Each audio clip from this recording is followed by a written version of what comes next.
Marcus Wellington III stepped out of his luxury rental car, a gleaming Mercedes-Benz that cost more per day than most people earned in a month.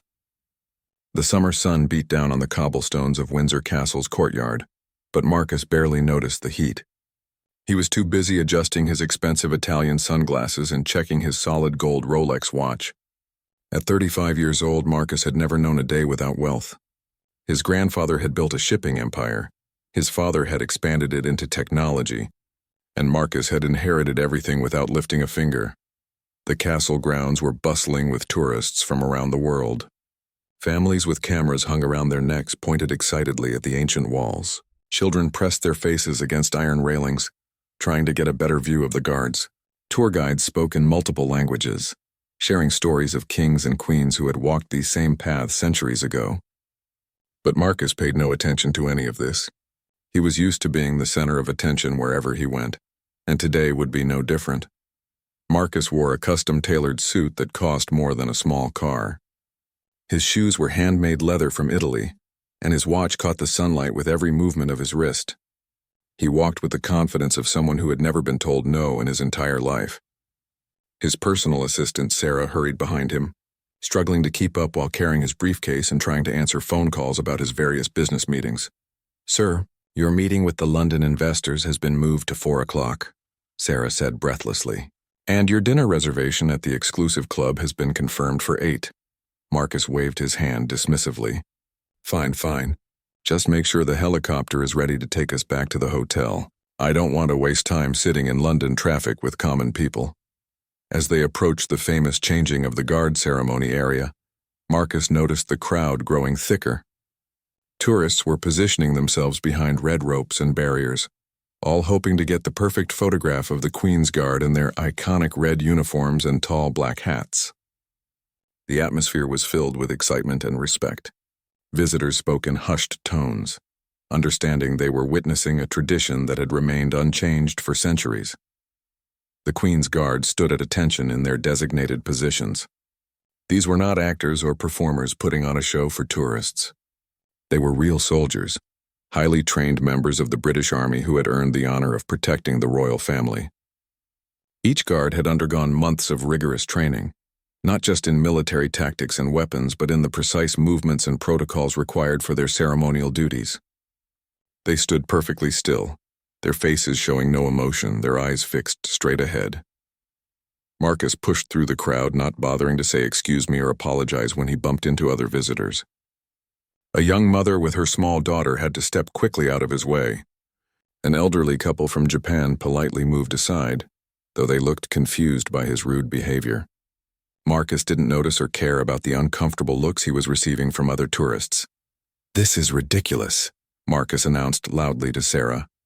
"Look at all these people standing around like sheep, waiting to take pictures of some men in costumes. Don't they have anything better to do with their time?" Sarah looked uncomfortable. She had worked for wealthy families before, but Marcus's behavior always made her feel embarrassed. "Sir, perhaps we should just observe from here with everyone else. The ceremony is quite historically significant." Marcus laughed coldly. "Historically significant? Sarah, these are just regular people dressed up in fancy uniforms to entertain tourists. They're like the characters at Disney World, except they're getting paid by the government instead of a theme park." The crowd around them began to notice Marcus's loud comments. Parents covered their children's ears. Other visitors shot disapproving glances in his direction. A security guard stationed nearby took notice of the well-dressed man who seemed to be causing a minor disturbance, but decided to keep watching rather than intervene immediately. Marcus checked his watch again and sighed dramatically. "How long is this supposed to take? I have important business calls to make. I can't waste my entire afternoon watching grown men play dress-up." The ceremony was about to begin. The guards who were finishing their shift stood at perfect attention, while the new guards marched in formation across the courtyard. The sound of their boots hitting the cobblestones in perfect unison echoed off the ancient walls. The crowd fell silent, recognizing the solemnity and beauty of the moment. But Marcus had no appreciation for tradition or history. In his world, everything was about money and status. If something couldn't make him richer or more powerful, he considered it worthless. He looked at the Queen's Guard and saw only an obstacle between him and the photo opportunity he wanted. "Sarah, get your camera ready," Marcus commanded. I want a picture of myself standing next to one of these guards. My friends back home will get a kick out of seeing me with the local entertainment." Sarah hesitated. "Sir, I don't think visitors are allowed to approach the guards directly. There are barriers and protocols." Marcus waved off her concerns. "Protocols are for ordinary people, Sarah. Rules don't apply to someone like me. Do you know how much money I spend in this country every year? How much I contribute to the economy? These guards should be honored to take a photo with someone of my status." The changing of the guard ceremony continued with precision and grace. The guards performed their ancient ritual exactly as it had been done for generations. Their movements were crisp and exact, their bearing proud and dignified. The crowd watched in respectful silence, many visitors feeling moved by the connection to British history and tradition. Marcus, however, grew increasingly impatient. He was not used to waiting for anything or anyone. In his business dealings, people dropped everything to accommodate his schedule. Restaurants held tables for him even when he arrived hours late. Private jets waited on runways until he decided he was ready to depart. "This is taking forever," Marcus complained loudly enough for nearby tourists to hear. "I have a conference call with Tokyo in 20 minutes. These toy soldiers need to hurry up and finish their little dance." A British family standing nearby looked offended by his words. The father whispered something to his wife, who shook her head in disgust. Their teenage son stared at Marcus with obvious dislike. But Marcus remained completely oblivious to the negative reaction he was creating among the other visitors. As the ceremony continued, Marcus made his decision. He would not wait any longer for the perfect photo opportunity. He would create one himself. Without warning, Marcus ducked under the red rope barrier that separated the tourists from the ceremonial area. The thick rope swayed as he pushed it aside, and several people in the crowd gasped in surprise. Security personnel immediately began moving in his direction, but Marcus was already striding confidently across the restricted area toward the nearest guard. Guard James Morrison had been standing at attention for nearly 2 hours. At 28 years old, he was a decorated sergeant in the Scots Guards Regiment with 3 tours of duty in Afghanistan under his belt. He had earned his position through years of military service, courage under fire, and an impeccable service record. Standing guard at royal locations was considered one of the highest honors in the British Army, and James took his responsibility seriously. James had seen it all during his time on guard duty. Tourists occasionally tried to get closer than they should. Children sometimes ran toward the guards before their parents caught them, and drunk individuals had attempted to interact with the guards late at night. But he had never encountered someone quite like Marcus Wellington III. Marcus walked directly up to James, who remained perfectly still, despite the clear breach of protocol happening right in front of him. The guard's training had taught him to maintain his position unless there was a direct threat to safety or security. A rude tourist, while inappropriate, did not constitute such a threat. "Excuse me, soldier boy," Marcus said loudly, snapping his fingers inches from James's face. "I need you to pose for a photo with me. Make sure you smile for the camera." The crowd behind the barriers watched in stunned silence. Many tourists began taking photos and videos of the unfolding scene, though not for the reasons Marcus expected. Parents pointed and whispered to their children about what not to do when visiting important places. The British visitors in particular looked horrified by Marcus's behavior. James continued to stare straight ahead, his face showing no reaction to Marcus's demands. His military training had prepared him for much more challenging situations than dealing with one entitled tourist. In Afghanistan, he had remained calm under enemy fire. Standing still while someone made unreasonable demands was easy by comparison. "Hey, I'm talking to you," Marcus said, his voice growing louder and more aggressive. "Don't you understand English? I said I want a photo. Do you know who I am?" Sarah finally caught up to her employer, slightly out of breath from hurrying across the courtyard. "Sir, please come back behind the barrier. People are starting to stare and security is coming this way." Marcus turned to glare at his assistant. "Sarah, whose side are you on? I pay your salary, not these costume-wearing museum pieces. Now take out your camera and get ready to capture my photo with local London entertainment." Several security guards were indeed approaching, but they moved carefully and professionally. They wanted to resolve the situation without creating a larger disturbance or putting anyone in danger. The lead security officer, a calm man named Robert Chen who had worked at the castle for over a decade, approached Marcus with his hands visible and his voice steady. "Sir, I'm going to need you to return to the visitor area immediately," Officer Chen said politely but firmly. "This area is restricted for security reasons, and interaction with the guards is not permitted." Marcus spun around to face the security officer, his face flushed with anger and indignation. "Security reasons? What kind of security threat could I possibly pose? Look at me. I'm wearing a suit that costs more than you make in 6 months. I drive a car worth more than your house. I'm not some common criminal trying to cause trouble. Sir, I understand you may not have intended any harm," Officer Chen replied patiently, "but the rules apply to all visitors regardless of their background.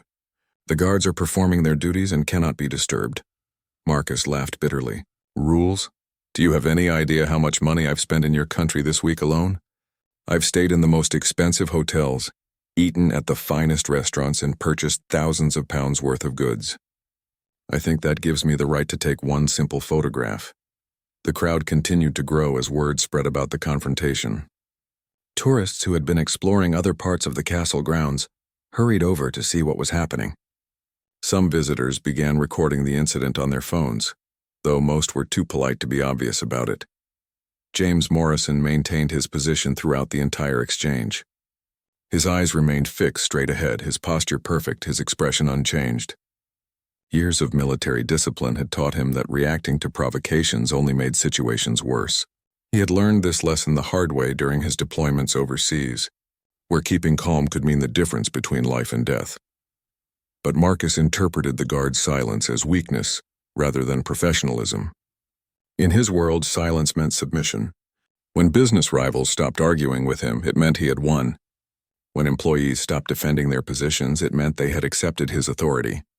He had no understanding of military discipline or ceremonial duty. "This is absolutely ridiculous," Marcus declared to the growing crowd of onlookers. "I'm a successful businessman who contributes more to the global economy in one day than this toy soldier makes in an entire year. Yet he's too good to take a simple photo with me?" An elderly British gentleman in the crowd spoke up. "Sir, these guards are serving soldiers who have fought for our country. They deserve your respect, not your ridicule." Marcus turned his attention to the crowd, spreading his arms wide in a gesture of disbelief. "Respect for what? Standing around in fancy costumes pretending to guard a building, please? These men are basically living statues, human decorations for tourists to look at."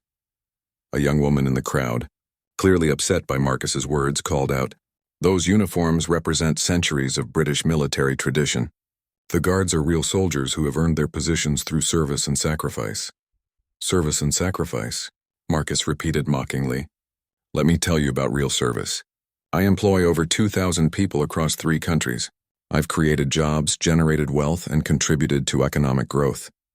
That's real service to society, not standing around in a red coat playing dress-up." Officer Chen stepped closer to Marcus, his patience beginning to wear thin despite his professional training. "Sir, I'm going to ask you one more time to return to the designated visitor area. If you refuse to comply, I will have to ask you to leave the castle grounds entirely." Marcus's face turned red with rage. He was not accustomed to being told what to do by anyone, especially someone he considered to be beneath his social status. Throughout his life, money had been able to solve any problem and overcome any obstacle. Rules were things that applied to other people, not to someone with his wealth and influence. "Are you threatening me?" Marcus demanded. "Do you have any idea what kind of legal trouble you could face for harassing a tourist? I have lawyers who specialize in international incidents. One phone call from me could cost you your job." The confrontation was escalating beyond what anyone had expected. What had started as a simple case of a tourist crossing a barrier had evolved into something much more serious. Marcus's refusal to accept basic rules and his increasingly aggressive behavior were creating a situation that required careful handling. James Morrison continued to stand at his post, but other guards in the area were beginning to take notice of the disturbance. They remained at their positions as required, but their awareness was heightened. If the situation became a genuine security threat, they would be ready to respond according to their training. Marcus reached into his jacket pocket and pulled out a thick leather wallet stuffed with credit cards and cash. He opened it dramatically, making sure everyone could see the impressive amount of money inside. Several high-denomination bills were clearly visible, along with multiple platinum credit cards that caught the sunlight. Perhaps we can settle this like civilized people, Marcus announced loudly, pulling out a stack of 50-pound notes. I'm willing to make a generous donation to whatever charity you prefer in exchange for 5 minutes to take some photos. This is more money than you probably see in a month. Officer Chen's expression hardened. Sir, you cannot bribe your way out of following the rules. Put your money away and return to the visitor area immediately, or I will have you escorted from the premises. Marcus waved the money in the air, his voice growing even louder. Look around you, people. This is how the world really works. Money talks and everything else is just noise. These guards aren't protecting anything important. They're just part of an expensive tourist show funded by taxpayers. The crowd's reaction was becoming increasingly negative.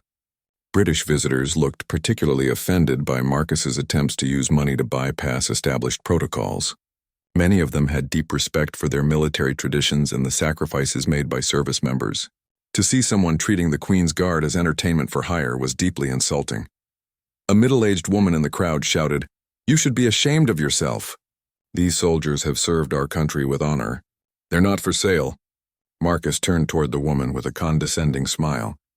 "Madam, everyone has a price. Everyone is for sale in one way or another. The only difference is the amount of money it takes to make the transaction happen." James Morrison had heard enough. While his training required him to remain at attention and avoid reacting to civilian provocations, there were limits to what he could ignore. Marcus's insults toward the military and his attempts to corrupt the ceremonial process crossed several lines simultaneously. For the first time since the incident began, James allowed his eyes to move slightly. He glanced directly at Marcus for just a moment, and in that brief look was a message that anyone with military experience would have recognized immediately. It was a warning that patience was running out and that further provocation would not be tolerated. But Marcus completely missed the significance of that look. Instead, he interpreted it as a sign that he was finally getting through to the guard. "Ah, now I have your attention," Marcus said triumphantly. "I knew you couldn't ignore me forever. So what do you say? Want to earn some easy money for just standing next to me in a photo?" Sarah grabbed her employer's arm, her voice urgent and worried. "Sir, please stop this immediately. You're creating an international incident over a photograph. This isn't worth it." Marcus shook off his assistant's grip roughly. "Sarah, I've built my entire career on knowing when to push and when to back down. This is definitely a time to push. These people need to understand that they're dealing with someone important." Officer Chen made a discreet hand signal to his colleagues, indicating that backup might be needed soon. Additional security personnel began moving into position around the courtyard. Though they remained far enough away to avoid escalating the situation unnecessarily, Marcus noticed the movement and misinterpreted it completely. "Look at that. They're bringing in more guards because they recognize how important I am. Finally, some appropriate respect for someone of my status." The reality was quite different. The additional security was being positioned to ensure public safety and to have sufficient personnel available to remove Marcus from the premises if necessary. The situation was being treated as a potential security breach rather than a VIP visit. Marcus stepped even closer to James, now standing directly in front of the guard with less than 2 feet between them. This proximity was not only inappropriate, but could be considered a security threat. "Listen carefully, soldier boy," Marcus said in a voice that was meant to sound intimidating. "I'm giving you one last chance to cooperate with me. Take a nice photo, earn some easy money, and everyone goes home happy." James remained perfectly still, but the muscles in his jaw tightened slightly. His military training had taught him to recognize when someone was deliberately trying to provoke a reaction. In combat situations, enemies often used psychological tactics to try to make soldiers break discipline and make mistakes. "If you continue to ignore me," Marcus continued, "I'll make sure this becomes a very public embarrassment for your entire organization. I have contacts in the media who would love to hear about how the famous Queen's Guard treats wealthy tourists with disrespect." A tourist from Germany, who had been watching the entire incident, spoke up in heavily accented English. "Sir, you are the one being disrespectful. The guard is doing his job correctly. You should apologize and leave." Marcus spun around to face the German tourist. "Mind your own business, foreigner. This is between me and the local help. Nobody asked for your opinion." The insult sparked angry murmurs throughout the crowd. Visitors from dozens of countries were watching the confrontation, and Marcus's xenophobic comment offended many of them.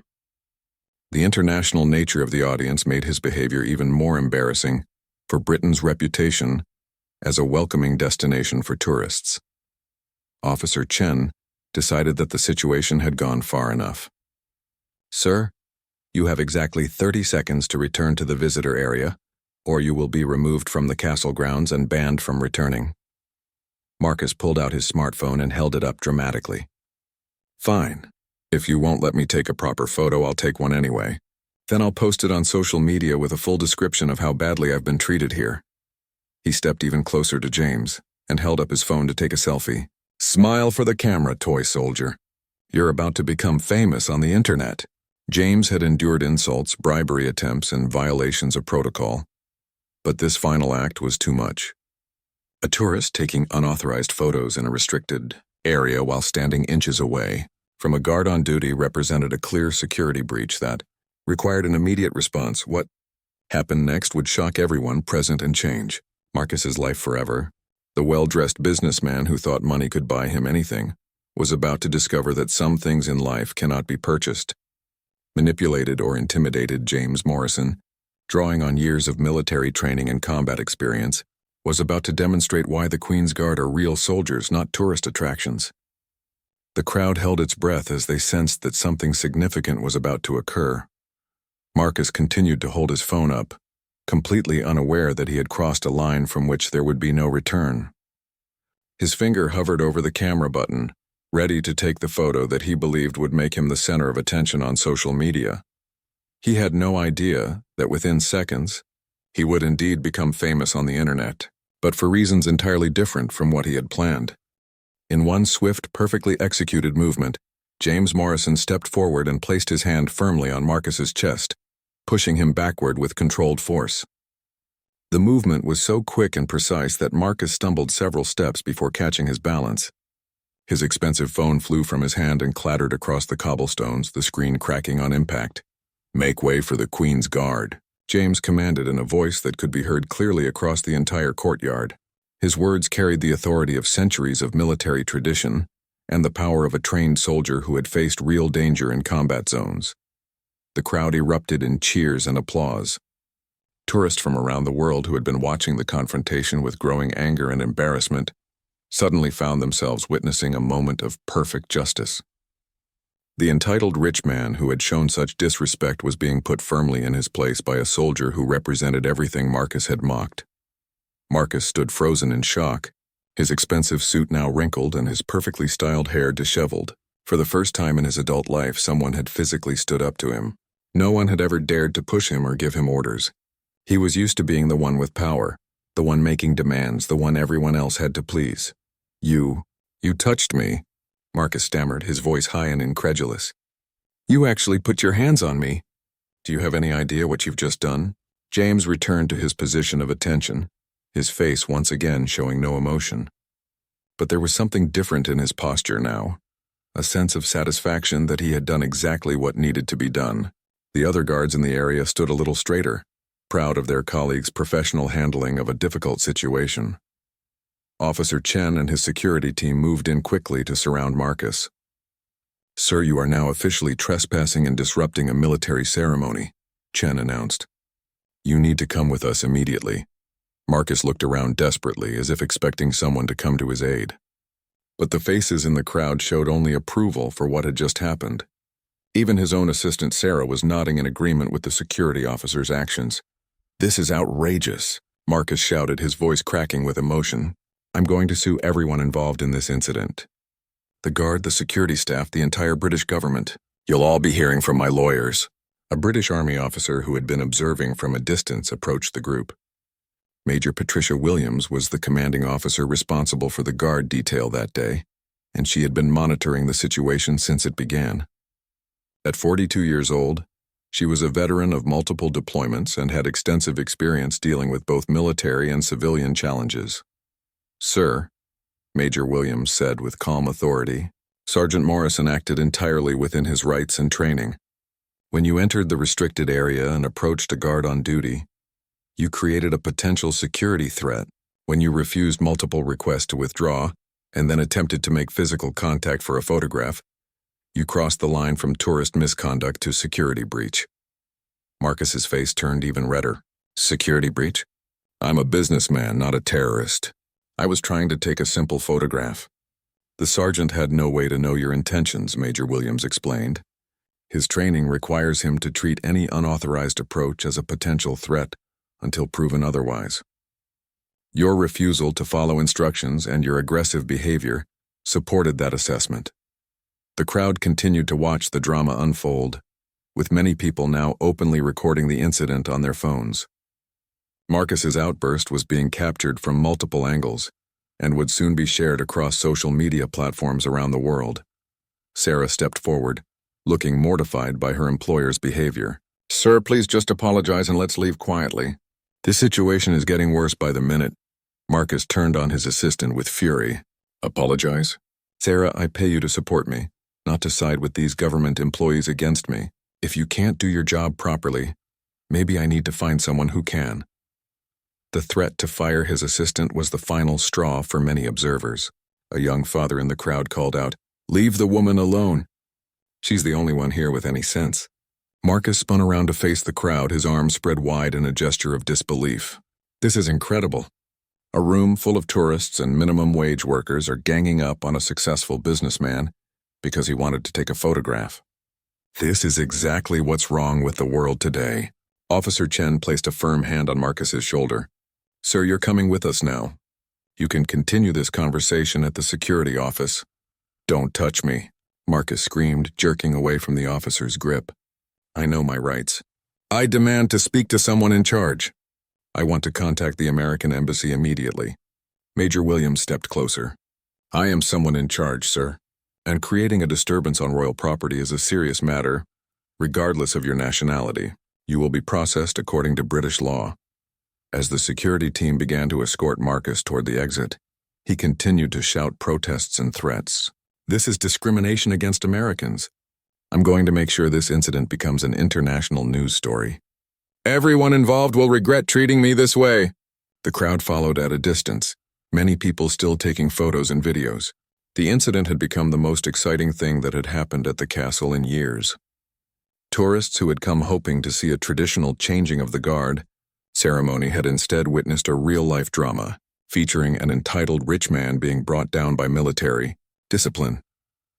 James Morrison remained at his post throughout Marcus's removal, maintaining perfect military bearing, but many observers noticed that other guards in the area seemed to stand a little taller and prouder after witnessing their colleagues' professional handling of the situation. As Marcus was led away, his broken phone remained on the cobblestones where it had fallen. A maintenance worker would later collect it and turn it in to the lost and found office. Though Marcus would never return to claim it, Sarah followed behind the group, keeping her distance but staying close enough to provide assistance if needed. She was already mentally composing her resignation letter, knowing that she could not continue working for someone who had embarrassed himself and her so thoroughly in public. The crowd began to disperse slowly, with many people discussing what they had witnessed. Parents used the incident as a teaching moment for their children about the importance of respecting rules and treating others with dignity. Tour guides incorporated the story into their presentations about military tradition and discipline. Within hours, videos of the incident would be uploaded to social media platforms around the world. The hashtag, Royal Guard Justice, would trend internationally as people shared their thoughts about entitled behavior and appropriate consequences. Marcus Wellington III had gotten his wish to become famous on the internet, but not in the way he had intended. Instead of being admired for his wealth and status, he would become a symbol of everything wrong with privilege and entitlement. His name would be associated with disrespect and humiliation, rather than success and power. The irony was lost on Marcus as he was escorted from the castle grounds, still shouting threats and complaints. He remained convinced that he was the victim of unfair treatment, rather than the architect of his own downfall. The security office at Windsor Castle was a small windowless room with gray walls and basic furniture. Marcus sat in an uncomfortable plastic chair, his expensive suit now rumpled and his hair disheveled from the confrontation. He had been there for over an hour, and his anger had only grown stronger during the wait. Officer Chen sat across from him at a metal desk, calmly filling out paperwork while Marcus continued to voice his complaints and threats. "I'm telling you for the last time," Marcus said through gritted teeth. "I want to speak to whoever is in charge of this entire operation. I want to file formal complaints against everyone involved. Sir, as I've explained several times, Major Williams is the senior officer present, and she will be here shortly to discuss the incident with you," Chen replied without looking up from his forms. "In the meantime, I need to complete this report documenting what occurred." Marcus leaned forward aggressively. "What occurred is that your toy soldier assaulted a tourist for trying to take a photograph. That's what occurred. And when my lawyers get finished with this case, it's going to cost the British government millions of pounds in damages."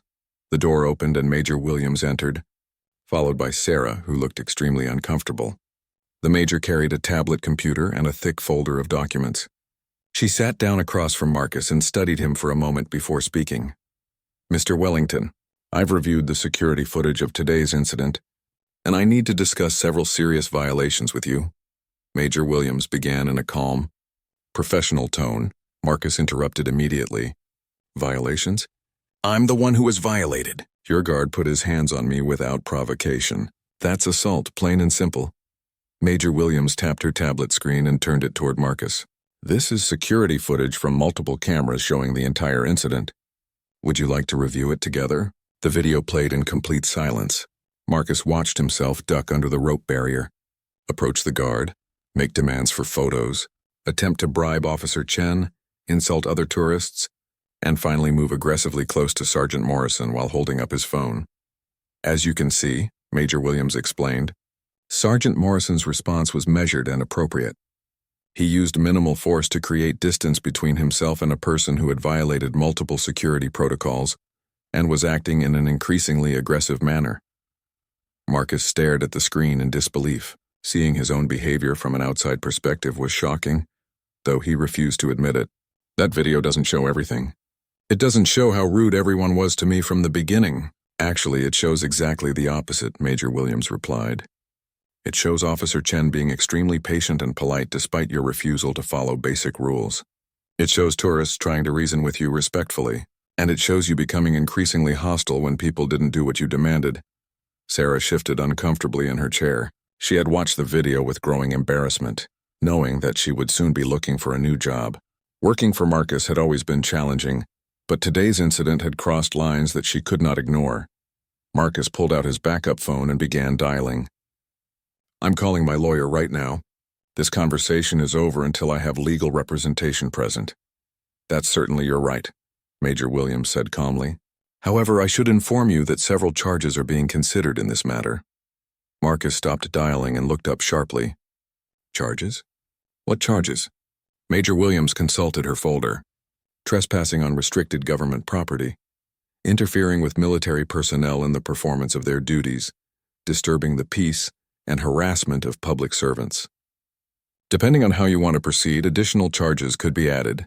"This is ridiculous," Marcus shouted, jumping to his feet. "I'm an American citizen. You can't just make up charges because your feelings got hurt." "Sit down, Mr. Wellington," Major Williams commanded with authority that made Marcus comply automatically. "Your nationality doesn't exempt you from British law when you're on British soil.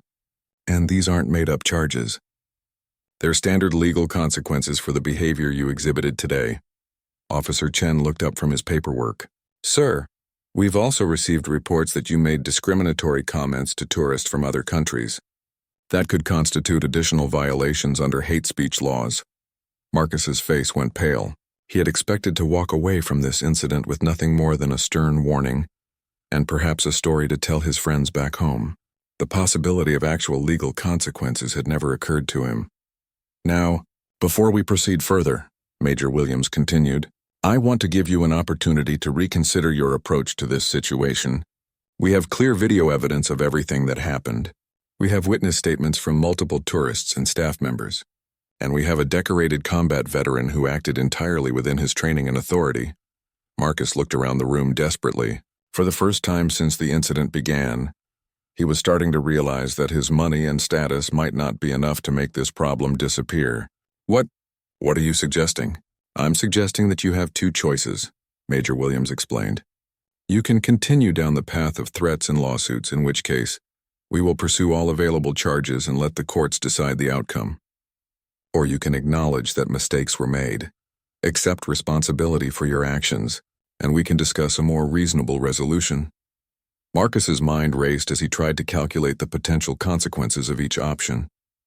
A public trial would mean more media attention, more embarrassment, and possible criminal penalties that could affect his business dealings around the world. If I were to consider the second option, Marcus said carefully, what would that involve? A formal written apology to Sergeant Morrison, to the tourists you insulted and to the staff you threatened, Major Williams listed. A substantial donation to a military charity of our choosing, agreement to a permanent ban from all royal properties, and most importantly, no public statements or social media posts that misrepresent what happened here today. Sarah leaned forward hopefully. Sir, that sounds very reasonable considering the circumstances. Marcus glared at his assistant. Sarah, I told you to stay out of this, Major Williams continued. If you choose this path, the incident will be treated as a civil matter rather than a criminal one. You'll avoid charges, and will avoid a lengthy legal process that would be expensive and embarrassing for everyone involved. Marcus sat in silence for several minutes, his mind working through all the possibilities. His business empire depended on maintaining a certain image of success and respectability. A criminal trial in Britain would be reported in international business publications and could damage his reputation with investors and partners. How much of a donation are we talking about? Marcus asked quietly. £50,000, Major Williams replied without hesitation, to be paid directly to the Royal British Legion, which supports veterans and their families. Marcus winced at the amount but realized it was probably less than he would spend on legal fees if the case went to court. And this written apology, would it be made public? Only the fact that an apology was given would be mentioned if asked, Major Williams explained.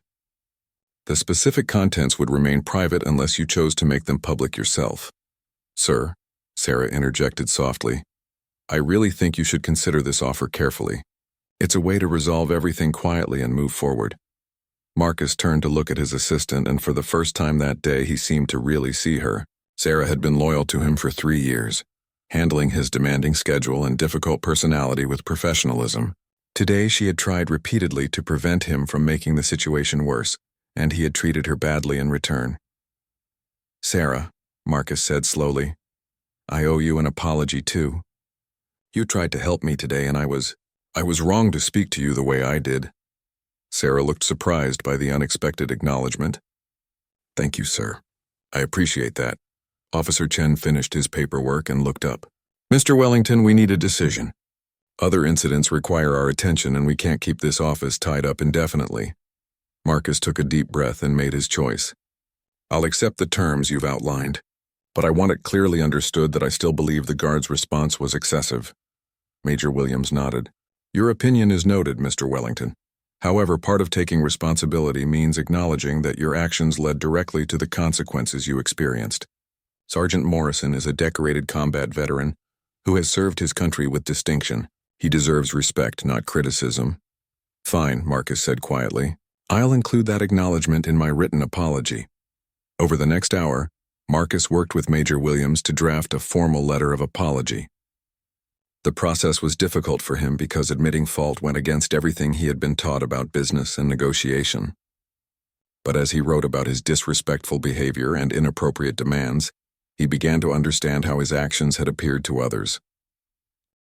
The apology to Sergeant Morrison read, I sincerely apologize for my disrespectful behavior during your ceremonial duties at Windsor Castle. I failed to understand the significance of your role and the traditions you represent. Your response to my inappropriate actions was professional and measured. I have deep respect for your military service and the sacrifices you have made for your country. To the tourists he had insulted, Marcus wrote, I apologize for my rude comments and discriminatory remarks. Every visitor to Britain deserves to be treated with courtesy and respect, regardless of their nationality. My behavior was unacceptable and embarrassing. To the castle staff, his apology stated, I apologize for my threatening language and attempts to use my wealth to circumvent established rules. You were doing your jobs professionally, and I should have respected your authority and followed proper protocols. When the letters were completed, Marcus signed them with a heavy heart. Writing the words had forced him to confront the reality of his behavior in a way that simply talking about it had not. Major Williams witnessed the signatures and placed the documents in her folder. Mr. Wellington, the donation payment information will be provided to your assistant. We expect the transfer to be completed within 72 hours. It will be, Marcus assured her. Is there anything else required? Just your agreement that this matter is now resolved and that no further action will be taken by either party. Major Williams replied. Are we clear on that point? Marcus nodded reluctantly. We're clear. As they prepared to leave the security office, Officer Chen handed Marcus a business card. Sir, if you ever visit Britain again, I strongly recommend reviewing our tourist guidelines before visiting any historical or government sites. Understanding the rules in advance can prevent misunderstandings. Marcus took the card without comment. The idea of returning to Britain anytime soon held no appeal for him whatsoever. Sarah had remained quiet during most of the proceedings, but as they walked toward the exit, she spoke up. Sir, I think this was the right decision. Sometimes accepting responsibility is the strongest thing a person can do. Marcus looked at his assistant with new respect.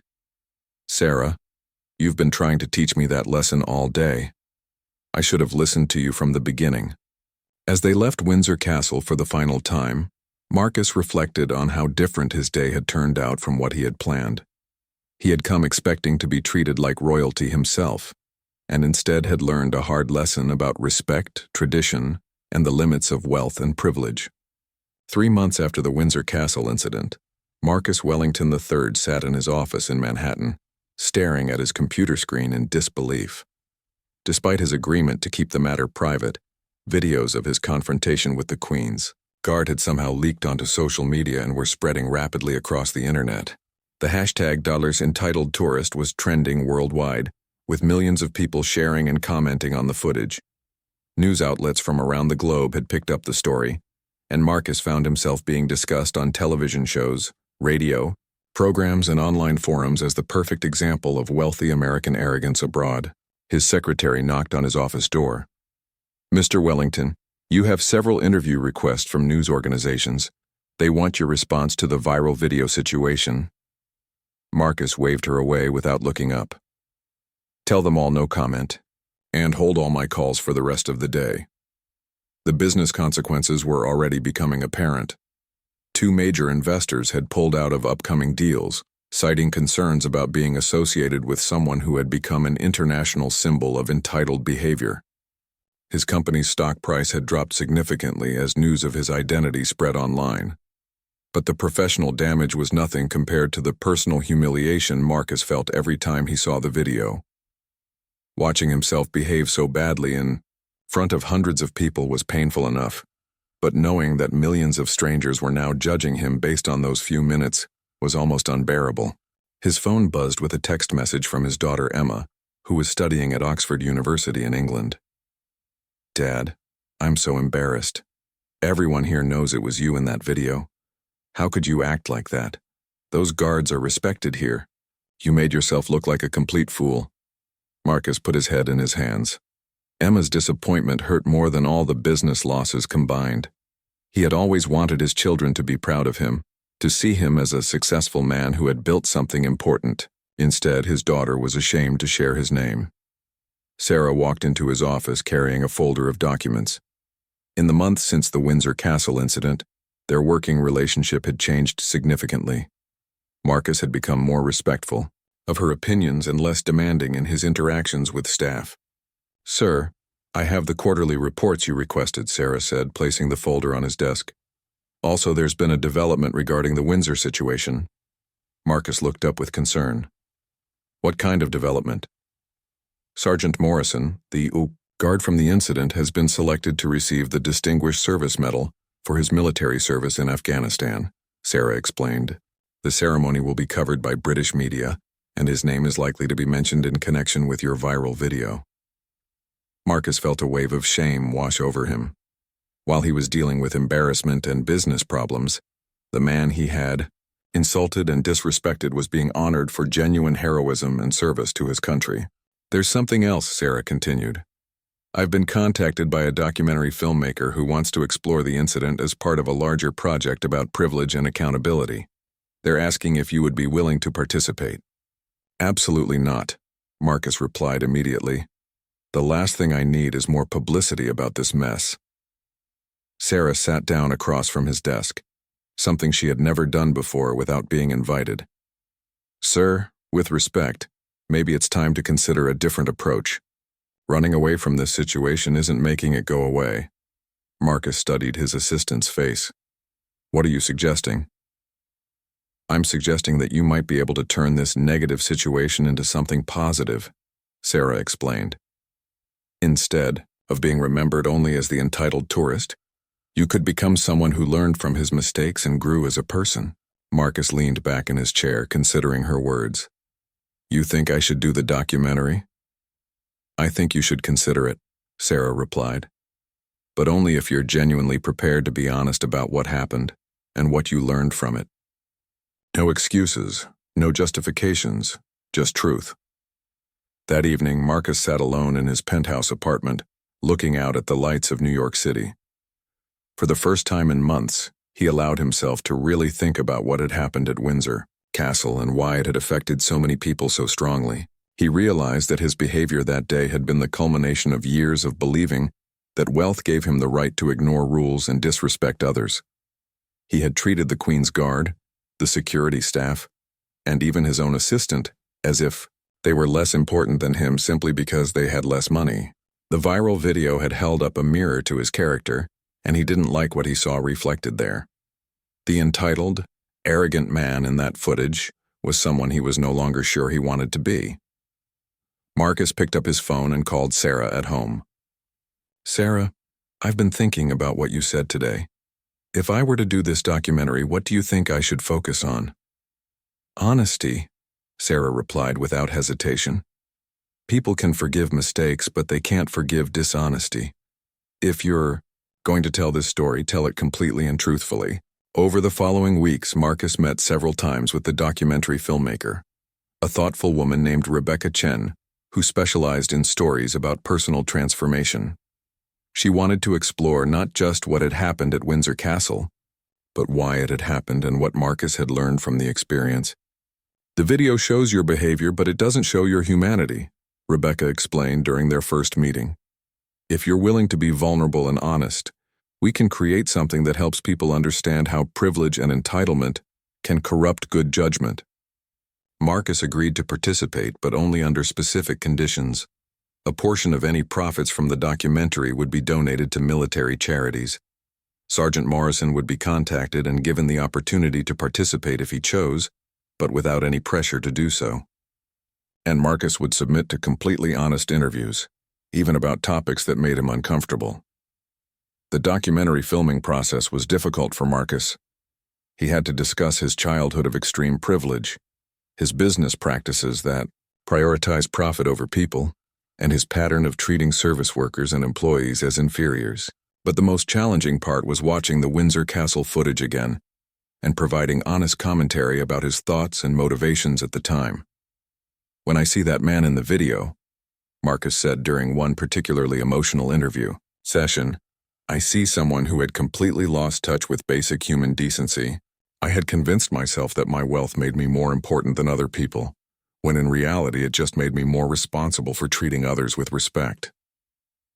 6 months after the documentary was completed, Marcus received an unexpected letter. It was from Sergeant James Morrison, written on official British Army letterhead.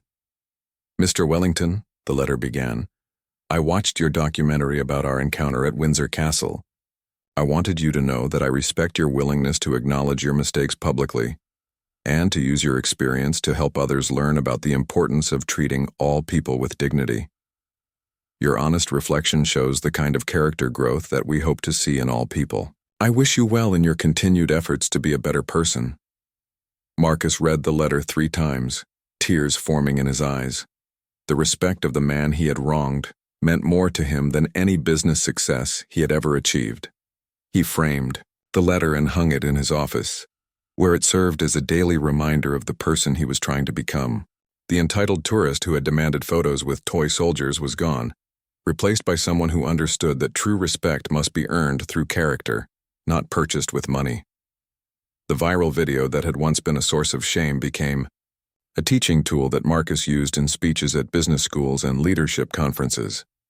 He would show the footage to audiences and explain how privilege without responsibility leads to the kind of behavior that damages both individuals and society. That man in the video thought he was important because of his bank account, Marcus would tell his audiences. But real importance comes from how we treat others, especially those who serve and protect us. The Queen's Guard taught me a lesson about respect that was worth more than all my money combined. Marcus never returned to Windsor Castle, but he never forgot the lesson he learned there. Sometimes the most valuable education comes not from success, but from the humility that follows a very public fall.